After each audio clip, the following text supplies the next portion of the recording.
Mom? Hello? What would you say if I went to Ukraine? Let me take you on a journey which your mom would definitely cancel, because today's story will be about crossing the forbidden Ukrainian borders. Welcome to our suicide mission. When you're nervous before a trip, do what? You need to make your muscles tense for 10 seconds. Yeah, I don't think I've ever been more nervous before a bus ride. And for a real reason.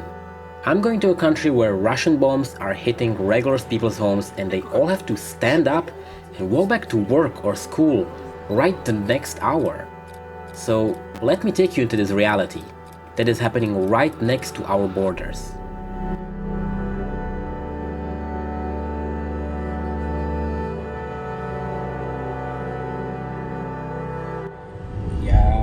Побачив моїм маленьким оком, побачив моїм маленьким оком щось помаранчеве. Це була машина. Not this time. I'm afraid not. Боюся, що ні. I'm getting more and more nervous by every kilometer closer to the Ukrainian border. And I mean, that's probably a good thing. If you are in your 20s, you're also probably looking for what excites you, what repulses you, what gets you going, and what makes you nervous. And lately I felt so unfulfilled and bored by life that when Anastasia asked me to go to Ukraine, I was like, let's just do it for the plot.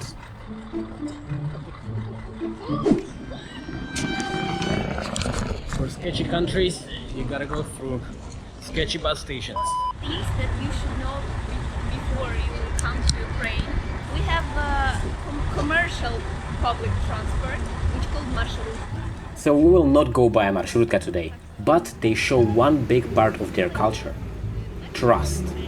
Already 5 Ukrainians from my dormitory told me that if a bus is full, they trust to forward the money through the other people and even from the back of the Marshrutka, and it will make it to the driver.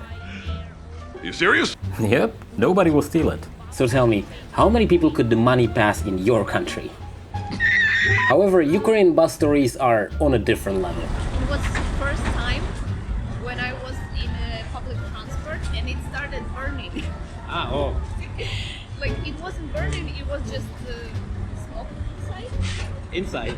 Inside, yes. Well, it was just And we inside, okay, decided sure. to go out. Just grill them. Yes, and do you remember the need to listen to music? Which driver will choose? I mean, I don't know. Let's go, classic Ukrainian, we should probably It's go not to the bus. classic Ukrainian, but I wonder how many non-Ukrainian people are going here. Slovakia. we'll see on the border. Little high, little low. It was only after I boarded the bus I completely understood that I really was the only male passenger on this bus. And the worrying looks of the mothers and daughters of Ukraine did not make me exactly feel confident that this would be a safe trip. Well, let's see how it goes. 2 rockets are going to Bila Cerkva. Bila Cerkva is next to Kyiv. Yeah, it's cool. Well, this is not a good start. Oh, no. And it got so much worse when we got closer to the border. I wanted to make a cool transition how when you sleep in the Latin alphabet and you wake up in Cyrillica, but Finally awake. that was before I found out we were going to spend God knows how long on the border control. Look at all these trucks just waiting to get into the country. We've been driving around them, all waiting for a checkup for 1.5 hours. Driving around them. And it's our turn now. We spent 3, 5, 6 hours on the border. Oh wait, that was just one part of it? Now we're gonna go to the Ukrainian border. And after 7 hours, well, nobody was too suspicious of my entrance to Ukraine. Or at least so far. Ew, warning. Well, even you could have gotten this far, but after this, there is no turning back. Oh my gosh, the sleeping trucks are even behind the border. Can you imagine being a trucker? No! Alright, first few moments in Ukraine and there is no difference so far. It's still just a flat green country. Do you see any difference? Oh wait, I think we are in Ukraine.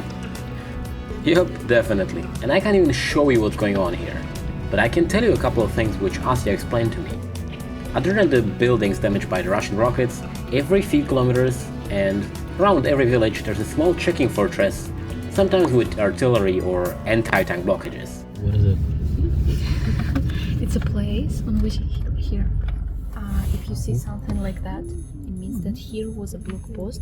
It's a place in which were People make staying- vlogs. and they were checking your documents if you're Ukrainian in the beginning of the war. And it were these blockposts. They were like every, I don't know, few kilometers or something like that. Therefore, I'm not allowed to show you as to not to uncover their location. And I kinda want to leave this country alive and legally. Are you stressed with me yet? Well, I feel like God sent me a sign though. This was the verse of the day. Trust the Lord with all your heart and do not lean on your own understanding of the world. Well, I'm giving myself to his hands now.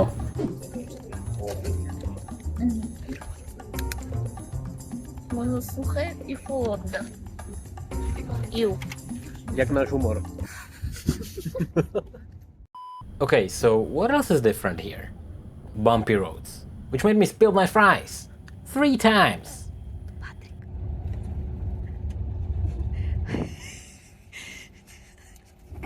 And also, Ukrainian roads are incredibly wide.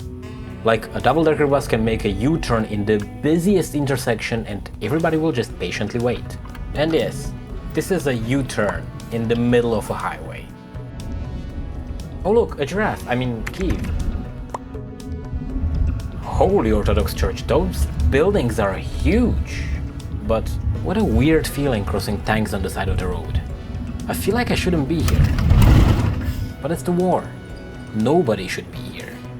And yet, people live. People in their iPhones get in and out, they get caviar and chocolate chips, and people get married and have kids and play football. Here and there a tragedy strikes. Let's just hope everything will be safe for us. Or only until the next povetrna tривога.